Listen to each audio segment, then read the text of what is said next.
Hola everyone, and welcome back to SpeakUp Scholars. My name is Rishi Seek, and I'm so happy you're back for week 2. La semana pasada, last time, we learned what debate is. We talked about how debate is a structured discussion, una discusión estructurada, and we learned the difference between an opinion and an argument. Today, we're going to be talking about the next step. La gran pregunta de hoy es, how do you build a strong argument? How do you ensure that your arguments are compelling enough to the point where you're not just debating, but you're winning the debates? Once you have an argument, we're going to learn how you make it stronger with something called evidence or evidencia. Let's get started. Now, a strong argument is more than just an ardent feeling. It's more than saying, I like this, or a mí no me gusta este. Un argumento fuerte explains your idea clearly, and it gives support for it. Today, I want you to remember this simple formula. Claim plus reason plus evidence makes a strong argument. Let's go through each part. First, the claim. A claim is your main point. It's what you're arguing, kind of like a tagline in more debate technical terms. In Spanish, claim can mean afirmación or idea principal. Next comes the reason. A reason explains why your claim is true. Es la razón que apoya tu idea. Then the evidence. Evidence is the proof that supports your reason. In Espanol, evidencia. Now, evidence often comes from reputable sources, journals, and research papers. Put them together and you get a full argument, claim, reason, evidence. Así es como los debatentes build strong ideas. Now, let's look at a very simple example. Schools should start later. That is the main point. Now we add a reason, the reason being students learn better when they get enough sleep. Then we add evidence. Research shows that teenagers need more sleep for healthy brain development and better focus in school. Now this sounds much stronger. Why? It's no longer just an opinion. Ahora tiene lógica y apoyo. So listen to the difference. The weak version is schools should start later, but the problem is anyone can say that.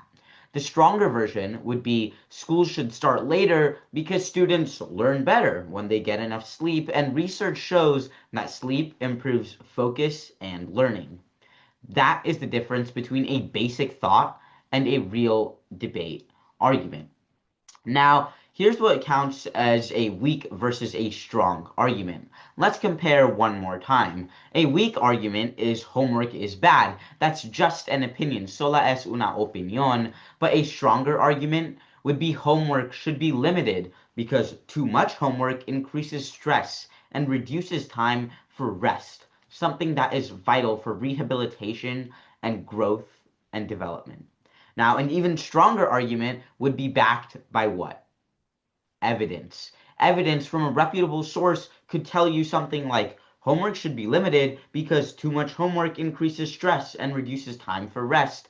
And studies show that too much stress can hurt student learning and mental health. Now, do you hear the difference? Cada vez the argument becomes clearer and stronger. So when you debate, siempre pregúntate, what is my claim? What is my reason? And optional, but it strongly bolsters the quality of your argument. Do you have evidence? If you can answer all three, your argument becomes much more persuasive or persuasivo, and we're working towards our goal of not just debating, but hopefully winning a debate. Now let's talk about what counts as evidence, because I feel like that's a highly contentious issue. It means proof, it means support, and it means something that helps show your idea is true. Now, evidence should ideally come from unbiased or non-partisanal sources, ensuring that you're grabbing a holistic view of the argument and your evidence or your source that's providing you this evidence isn't always highly skewed towards your idea or the counter of it. In debate, evidence helps shows that your argument is not random. No es solo algo que dices porque sí. There are many kinds of evidence. For example, facts. These are pieces of information that can be true and checked. In español, hechos. Statistics, these are numbers or data. In Spanish, that's estadísticas. Now, examples. These show what something looks like in real life. In Spanish, ejemplos.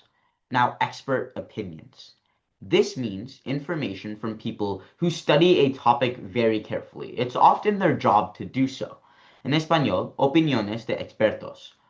All of the following can make your argument stronger. So if I say social media can be harmful for students, that's a claim. If I say because it can distract students and hurt mental health, that's my reason. And then if I add facts, examples, or research, that becomes evidence. Así funciona el debate.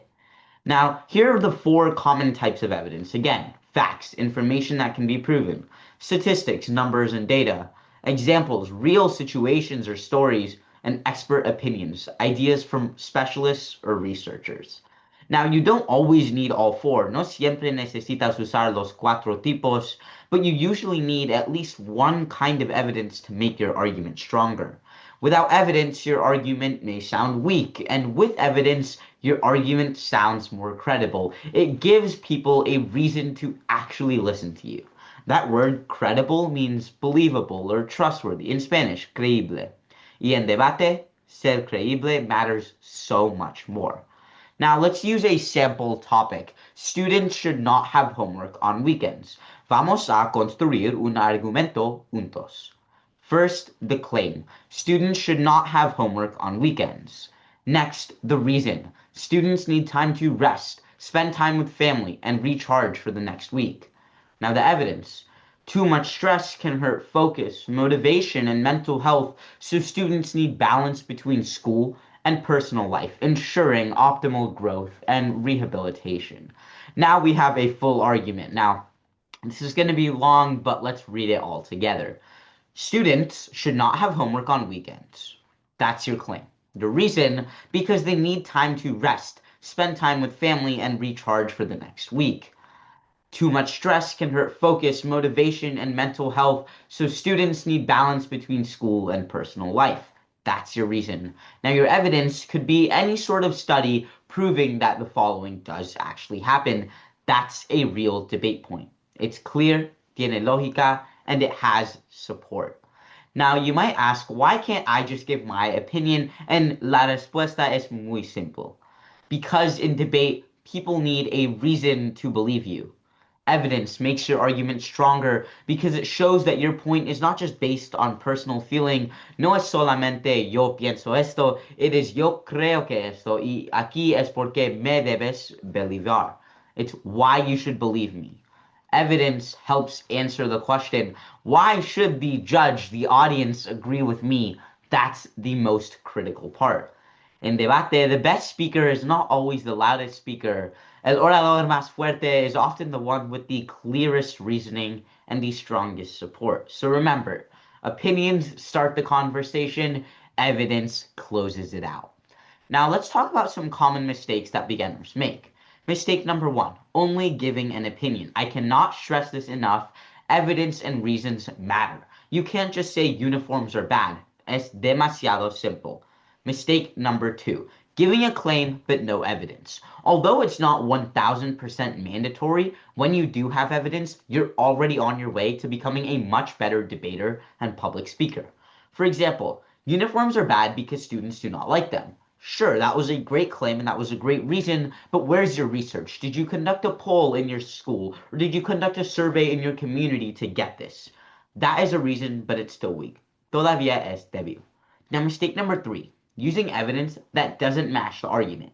Now, this is something that's a bit more nuanced, but as you get more advanced in debate, it becomes highly evident. Your evidence has to actually connect to your reason. Todo tiene que conectar.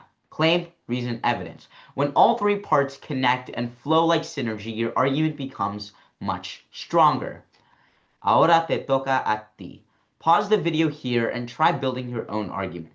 Here's your topic. School uniforms should be required. When you pause the video, write these three things down.